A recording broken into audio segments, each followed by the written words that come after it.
Hey guys, how's it going? My name's Joe. Welcome to episode number 66, recap number 66. For SNES is Life. You can see the games right above me. We're going to start this bad boy out with the Titus game, Ardy Lightfoot. So Titus has made some really just awful games for the Super Nintendo, and I don't like any of them. Ardy Lightfoot is a very bog standard platformer. You are Ardy Lightfoot, and you have this little bird that joins you on your trips, and you can shoot him out to attack things and grab power ups and bring them back to you. The graphics are okay, the colors are okay, the frame rate is good enough, the sound and music were both okay, and it played all right. It wasn't super floaty or super slow. Like, it was an absolutely standard playable platformer. Is it something I would go run out and get? No. I have Super Mario World. It's better. But, I mean, if you're looking for just a decent run-of-the-mill platformer to play, Ardy Lightfoot, I'll give it a thumbs up. It was not bad by any stretch. Next up, we got Walsh College Football. Yet another Madden clone. Don't play it. The graphics are average to mediocre. The sprites are very squat and not very well defined, in my opinion. Of course, it's a sports game, so there's no music, just the constant grunting of men hitting each other. I could not figure out the passing in this to save my life. Like, you would select a pass play and your dude would drop back, and then your runners would go out, and eventually it would pop up a window with a button assigned to each runner.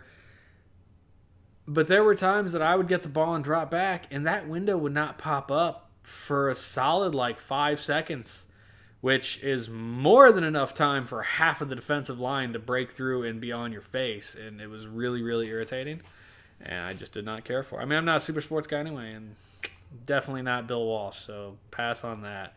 Next up, Brett Hull Hockey. This was not a whole lot better. The sprites were better defined. It had slivers of music in it. The graphics were okay. The gameplay suffered. You couldn't. So, in my opinion, a big part of hockey is being able to check people and knock them down or get them out of the way to get the puck. But I could not check people in this game for anything. Like, you would be right on top of them, and I think I probably only successfully body checked a dude maybe 2 or 3 times. It was awful. The controls are very, very slidey, and I know you're on ice. It's a hockey game, but professional hockey players don't slide that damn much. They're pretty precise and skilled when it comes to getting from point A to point B on an ice rink. So this is yet another thumbs down. Finally, though, we get to an amazing game, Mega Man X. Look, I'm not sure what I can say about Mega Man X. Ain't already been said by everybody on the planet. Capcom, graphics on point, music on point, controls on point. The game is good, folks. It's Mega Man. It's tried and true Mega Man. This is the first one with the upgradable armor pieces, and you get heart pieces that increase your life bar. Hard. It's very hard. I'm not going to lie. I looked up the order to beat the guys in. I did end up beating the game, not on stream. The next day, on my lunch break, I ended up beating it. But, yeah, very, very good game. I found the 3 weapon power, or the 3 armor power-ups and all the heart pieces. I did not go for the secret Hadouken weapon. That's just a little more effort than I was willing to put in. So, if you love Mega Man and you want a really good platformer, then it's hard not to recommend Mega Man X. I just love watching it. The character designs are great. I love all the bosses in this one. The only one I didn't really care for was Boomer Kuwanger, which is the dumbest name ever. Boomer Kuwanger. Come on, man. It's just Cutman. That's all it is Cutman. But, take it for what it is. Sigma's a really interesting boss. I love the lightsaber fight you get with him. And then, his final form is hard, but not impossible by any stretch. I had the biggest problem with the boss that was basically he's the face on a wall. So he's got 2 eyeballs and a nose. and you have to kill these eyeballs, and then the walls close in, and there's spikes, and you have to slide down the wall and shoot the nose until the walls come back out, and then you can get back on a platform. I fell into those spikes so many freaking times because I'm awful at the wall jump, and boy, you got to be on it with the wall jump. So I died a lot there. But Mega Man X is an absolute thumbs up. The game's getting, the game was kind of pricey when I got a copy of it a while back. I can only imagine it's more expensive now than it was then. So if you like Mega Man X, or if you like Mega Man, then you should play Mega Man X. And it's a definite, if you're a collector, I feel like it's a must-have in the collection. So definitely take a look at that. Thumbs up. Final game, Super Battletank 2. Now, I played Super Battletank 1 early in the Super Nintendo's lifespan. And it was not particularly pretty, but it was absolutely playable. Like, we played it, and it wasn't terrible, and I got through quite a few missions. Super Battletank 2 changes a few things, not a lot. And one of the things that changes is your map here looks a little bit different. I think the original one, it was like a black and green map. Very easy to navigate, same kind of concept as far as the grid work and like the enemy symbols and things. God, I pulled this clip from my gameplay footage, and apparently I was just sitting on this map window for a minute, and that's kind of annoying.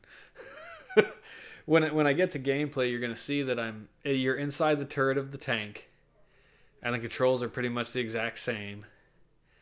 And there it is. And the game basically looks the exact same as Battletank 1.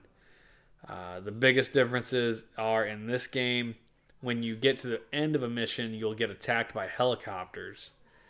And you jump out of your tank onto the turret, and you grab the 50 cal machine gun, and you're shooting. Well, it's probably not a 50 cal. It's probably big. I don't know what the hell it is anymore. I'm thinking World War II. And you shoot all these helicopters down as you finish approaching the enemy base. And then you have to blow up the enemy base. You can still wrap the map, as you can see I just did right there. Just like Battletank 1, it's not an unplayable game. I found this less satisfying. It threw you into the deep end pretty quick. I think like mission 3 is night. You get 2 charges of a night vision goggle. And there's an American base in the middle of the desert that you can go to refill those 2 charges of night vision goggle. But the goggles only last like a minute. Nowhere near long enough to actually kill everything in that level. Plus, on that level, there's a Scud missile launcher, which is on the opposite side of the map from you. And there's no way you're going to know this is going to happen until you've played it and up.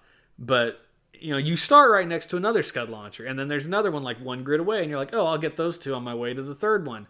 Well, the third one is the one that launches first. And it blows your base up. And if you're shooting the first 2, you're not going to make it to that third one. Not going to happen. So you have to immediately turn from where you start, run across the map, do the warp, kill that one, and then go kill the other 2. And again, like I said, the 4 charges of night vision goggles are nowhere near enough. It was super duper irritating because it was very, very hard to see.